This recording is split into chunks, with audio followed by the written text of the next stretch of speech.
ആ ദുരന്തത്തിൽപ്പെട്ട് എത്രയോ മീറ്ററോളം മുമ്പ് അപ്പുറേ കരഭാഗത്തുണ്ടായ ഒരു അപകടമാണ്. അതിനൊടുവിലാണിത് പുഴയുടെ ആഴങ്ങളിലേക്ക് പോയി ആ ലോറി പതിക്കുന്ന അവസ്ഥയുണ്ടായത്. ഈ അപകടത്തിൻ്റെ ഈ ദുരന്തത്തിൻ്റെ ആദ്യ നാളുകളെ വിവരിക്കുമ്പോൾ പലപ്പോഴും മണ്ണിനടിയിൽ കുടുങ്ങിപ്പോയ അർജുനെ തേടിയായിരുന്നു ആദ്യഘട്ടത്തെ അന്വേഷണം. പക്ഷേ ആ അന്വേഷണത്തിനൊടുവിൽ മണിക്കൂറുകൾ ദിവസങ്ങൾ നീണ്ട അന്വേഷണങ്ങൾക്കൊടുവിൽ അത് കരഭാഗത്തല്ല, മണ്ണിനടിയിലെ വാഹനമില്ലെന്ന് കണ്ടെത്തുന്നു. ഒടുവിൽ അത് നദിയുടെ ആഴത്തിലുണ്ടോ, നദിയോട് ചേരുന്ന കരഭാഗത്തുണ്ടോ എന്ന പരിശോധനയിലേക്ക് പോയി. പക്ഷേ അപ്പോഴും അത് കണ്ടെത്താൻ കഴിഞ്ഞില്ല. വീണ്ടുമാണ് പുഴയുടെ അടിത്തട്ടിലേക്ക് അന്വേഷണം നീളുന്നതും പുഴയുടെ അടിത്തട്ടിൽ ലോഹ സാന്നിധ്യം തിരിച്ചറിയുന്നതും. ആ അന്വേഷണങ്ങൾക്കൊടുവിലാണ് ഒരു ഘട്ടത്തിൽ അന്വേഷണം ഏറെക്കുറെ അവസാനിപ്പിച്ച് അന്വേഷണ സംഘത്തിന് മടങ്ങേണ്ട സാഹചര്യം ഉണ്ടായത്. പ്രതികൂലമായ കാലാവസ്ഥ, ഗംഗാവലിയിലെ കുത്തൊഴുക്ക്, ഇങ്ങനെ പല തടസ്സങ്ങളുണ്ടായി. പക്ഷേ പിന്നോട്ട് പോയില്ല, എല്ലാവരും ഒന്നിച്ചു നിന്നു. ഒടുവിൽ ഡ്രഡ്ജർ കൊണ്ടുവരുന്നു, ഗോവയിൽ നിന്ന് കൊണ്ടുവരുന്ന ഡ്രഡ്ജർ അവിടേക്ക് എത്തിച്ചിരുന്നു. അങ്ങനെ ഗംഗാവലിയുടെ ആഴങ്ങളിൽ വീണ്ടും നടത്തിയ പരിശോധനകൾക്കൊടുവിൽ ആ ദൗത്യമന്റെ ഏറ്റവും നിർണായക ഘട്ടത്തിലേക്ക് വരുന്നു. മൃതദേഹം, ആ ക്യാബിനുള്ളിൽ കുടുങ്ങിക്കിടക്കുന്ന മൃതദേഹം പ്രേക്ഷകർക്ക് കാണാനാവും. അർജുൻ എന്തു പറ്റി എന്ന ചോദ്യത്തിന് ഉത്തരമാവുന്നു. അർജുൻ അപകടത്തിൽപ്പെട്ടു, ആ ക്യാബിനുള്ളിൽപ്പെട്ട് തന്നെ മരണപ്പെട്ടു എന്നതാണ് നമുക്ക് ഈ ദൃശ്യങ്ങളിൽ നിന്നും വ്യക്തമാവുന്നത്. എൽദോ, ഒട്ടും ആവേശത്തോടു കൂടിയല്ല, ഒട്ടും സന്തോഷത്തോടു കൂടിയല്ല ഈ ദൃശ്യങ്ങൾ ഞങ്ങൾ പങ്കുവെക്കുന്നത്. നമുക്ക് കാണാം അവിടെ അർജുന ക്യാബിനിൽ തലകീഴായി കിടക്കുന്ന ദൃശ്യങ്ങൾ. അർജുന്റെ വസ്ത്രങ്ങൾ അതുപോലെ തന്നെ നിലനിൽക്കുന്നു. ആ ക്യാബിൻ ഉയർത്തിക്കൊണ്ടുവരുന്ന ദൃശ്യങ്ങളാണ് നമ്മൾ കാണുന്നത്. ഒരുപക്ഷെ പ്രേക്ഷകർക്ക് മുന്നിലേക്ക് ഈ ദൃശ്യങ്ങൾ പങ്കുവെക്കുമ്പോൾ അങ്ങേയറ്റം സങ്കടവും ദുഃഖവും ആ കുടുംബത്തെക്കുറിച്ചുള്ള ചിന്തയും മാത്രമാണ് ഞങ്ങൾക്കുള്ളത്. പക്ഷേ നമ്മൾ ഏറ്റവും ഒടുവിൽ അർജുനെ കണ്ടെത്തി. അർജുൻ ഇല്ല എന്നുള്ള യാഥാർത്ഥ്യം നമ്മൾ ഉൾക്കൊണ്ടു. അതിനെ തുടർന്നാണ് ഈ തെരച്ചിൽ അവസാന ഘട്ടത്തിലേക്കും എത്തിയത്. ഏറ്റവും ഒടുവിൽ ഗോവയിൽ നിന്നും എത്തിച്ച ആ ഡ്രഡ്ജർ വഴി ആ ട്രക്ക് ഉയർത്തി. ആ ട്രക്കിനുള്ളിൽ തന്നെ അർജുൻ കുടുങ്ങിക്കിടക്കുന്നുണ്ടായിരുന്നു എന്നുള്ളത് വ്യക്തമാണ്. തലകീഴായാണ് ട്രക്ക് അതിന്റെ ക്യാബിൻ ഉയർത്തിയത്. ആ ക്യാബിനിൽ അങ്ങനെ തലകീഴായി തന്നെ കിടക്കുന്ന, കാല് നിവർത്തി കിടക്കുന്ന അർജുനെ നമുക്ക് കാണാം. ഒരുപക്ഷെ അർജുൻ അവിടെ വിശ്രമിക്കുമ്പോഴായിരുന്നു ആ ഉരുൾപൊട്ടൽ, ആ മണ്ണിടിച്ചിൽ എന്ന് സംശയിക്കണം. ആ മണ്ണിടിച്ചിലിനെ തുടർന്ന് നേരെ പുഴയിലേക്ക് ആ ലോറി പതിച്ചു എന്നാണ് കരുതേണ്ടത്. എന്താണെങ്കിലും ആ ക്യാബിനിൽ അർജുൻ ഉണ്ടായിരുന്നു. ക്യാബിനിൽ നിന്നും എങ്ങും പോകുന്നില്ല.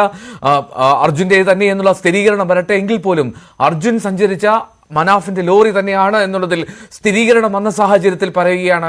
അത് നമ്മൾ കാത്തിരുന്ന നമ്മുടെ സ്വന്തം അർജുനാണ് എന്നുള്ള ഞെട്ടിപ്പിക്കുന്ന യാഥാർത്ഥ്യമാണ് നമ്മൾ മുന്നിൽ കാണുന്നത്. അതിന്റെ ദൃശ്യങ്ങളാണ് ഇപ്പോൾ പ്രേക്ഷകർ കാണുന്നത്. നമുക്ക് കാണാൻ കഴിയുന്നത് പോലെ അല്പം അഴുകിയ നിലയിലാണ് ആ കാല് ഉൾപ്പെടെ, മൃതദേഹത്തിൽ വസ്ത്രങ്ങൾ ഉൾപ്പെടെ നമുക്ക് പ്രകടമായി വളരെ വ്യക്തമായി തന്നെ കാണാൻ കഴിയുന്നു.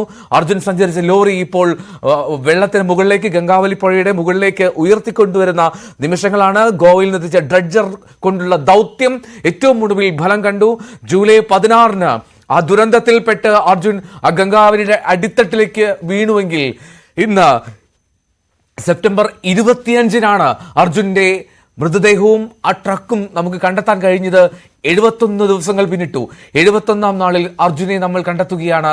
ഈ ദിവസം അർജുന്റെ കുടുംബത്തിന് ഒരുപക്ഷെ തൻ്റെ മകന്റെ, ഭർത്താവിന്റെ, സഹോദരന്റെ ഒക്കെ വിയോഗം അത് അവർക്ക് ഉറപ്പിക്കാൻ കഴിഞ്ഞുവെങ്കിൽ പോലും അതൊരു വലിയ വേദനയെ തന്നെ നിലനിൽക്കുമെന്നുള്ള കാര്യത്തിൽ സംശയമില്ല. കുടുംബത്തെ ഞങ്ങൾ ചേർത്ത് നിർത്തുന്നു. ആ കുടുംബത്തിന്റെ വേദനയിൽ, കുടുംബത്തിന്റെ സങ്കടത്തിൽ പങ്കുചേരുകയും ചെയ്യുന്നു. പക്ഷേ അതൊരു നീണ്ട കാത്തിരിപ്പായിരുന്നു. അർജുൻ എവിടെയെന്ന് പോലും ഉത്തരമില്ലാത്ത ചോദ്യത്തിനുള്ള ഉത്തരം ഏറ്റവും ഒടുവിൽ നമുക്ക് ഷിരൂരിൽ നിന്ന്, ഗംഗാവലി പുഴയിൽ നിന്ന് ലഭിക്കുകയാണ്. ആ ലോറിക്കുള്ളിൽ തന്നെ ഉണ്ടായിരുന്നു അർജുൻ.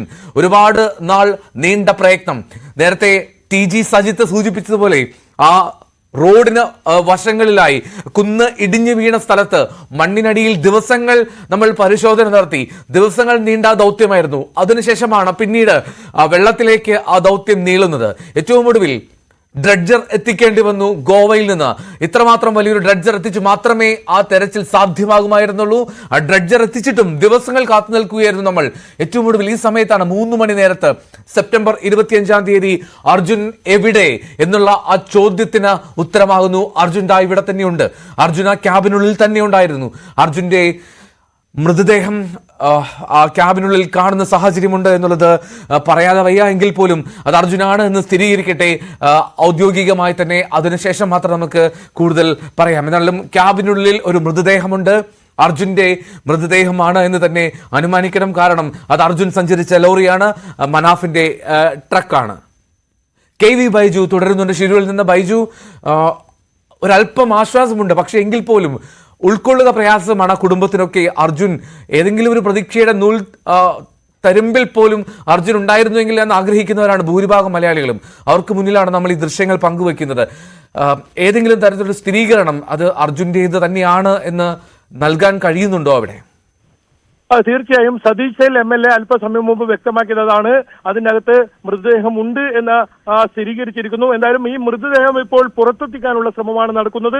ജൂലൈ 16 ആ വലിയ ദുരന്തമുണ്ടായി. രാവിലെ 8:36 ആ ദുരന്തം. ഒരു നിമിഷം ബൈജു, ഈ ദൗത്യത്തിന്റെ തുടക്കം മുതൽ ഒപ്പം നിന്നതാണ് AK Ashraf MLA. Shri AK Ashraf MLA ഏറ്റവും ഒടുവിൽ ആ ദൗത്യത്തിന്റെ പൂർത്തീകരണത്തിലേക്ക് എത്തുകയാണ്. നമ്മൾ ആ ദൃശ്യങ്ങളിൽ കാണുന്നത് അത് അർജുൻ തന്നെയാണോ? തീർച്ചയായും ഞാൻ രാവിലെ തന്നെ സതീഷ് കൃഷ്ണ ശൈല MLA എന്നെ വിളിച്ചിരുന്നു. വിളിച്ച സമയത്ത് അദ്ദേഹം എന്നോട്, ഞാൻ എന്റെ മണ്ഡലത്തിലേക്ക് 2 ദിവസം മുമ്പാണ് ഈ 3ാം ഘട്ട ദൗത്യത്തിനിടയിലും ഞാൻ അവിടെ സജീവമായി അവരുടെ കൂടെ ഉണ്ടായിരുന്നു. മണ്ഡലത്തിൽ വളരെ അത്യാവശ്യം ഒഴിവാക്കാൻ പറ്റാത്ത 1-2 മീറ്റിംഗുകൾ ഉള്ളതുകൊണ്ട് മണ്ഡലത്തിലേക്ക് മടങ്ങി വന്ന് രാവിലെ സതീഷ് ശൈല MLA എന്നോട് വിളിച്ചു പറഞ്ഞു, ഒരു നമ്മൾ ഏറ്റവും പ്രതീക്ഷയോടുകൂടി ഇതുവരെ കാത്തു നിന്ന ഭാരത് ബെൻസിന്റേതെന്ന് ഉറപ്പിക്കുന്ന ഒരു വലിയ ലോറി ഏതായാലും നമുക്ക് കിട്ടിയിട്ടുണ്ട്.